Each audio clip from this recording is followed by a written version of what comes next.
रखते हैं, लेकिन आप ये जो मैसेज डाल रहे हो ना कि बीजेपी की कार्यकाल में ना तो जवान सेफ है ना ये है। सर मेरी पोस्टिंग 2006 में J&K में थी, कुपवाड़ा में।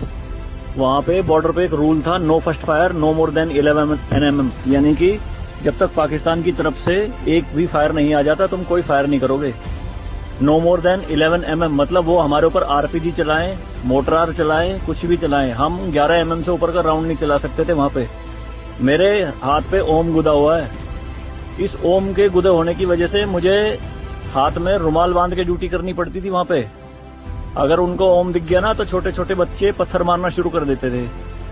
और सर श्रीनगर के लाल चौक पे 26 जनवरी के दिन बहुत बड़ा तिरंगा बिछा के जिंदी गाय काटी थी, जिंदी, और जिंदी की खाल उतारी थी सबके सामने, पूरी सेना के सामने। यूनिट खड़ी थी वहां पे पूरी, और चक्कू लहरा के खूब बोलते थे, क्यों भाई हिंदुस्तानी कुत्तो, तुम्हारी माँ है ना ये, देखो क्या हाल करेंगे इसका हम। भाई कुछ नहीं उखाड़ सकते थे उनका। क्यों? क्योंकि सेंट्रल में गवर्नमेंट गंडवी थी, नपुंसक गवर्नमेंट थी। हमारे सर पे चौकी बना ली थी उन्होंने, जो LAC है ना, LOC, उस पे बिल्कुल वहीं 50 मीटर के दायरे में। और रात में बड़े बड़े स्पीकर पे माइक पे बोलते थे पाकिस्तानी रेंजर्स, अरे अपनी बहनों को एक रात के लिए हमें दे दो, क्या हुआ हिंदुस्तानी नपुंसको, चलाओ गोली।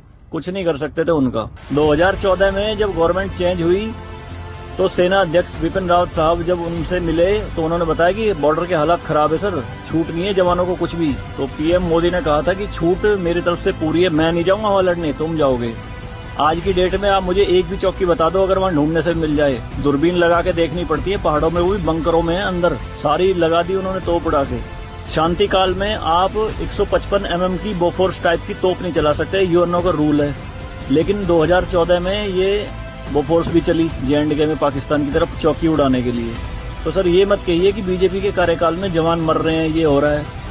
सर सेना के जो हाथ खुले हैं ना वो बीजेपी के कार्यकाल में ही खुले हैं। मैं इसका जीता जागता प्रत्यक्ष आपके सामने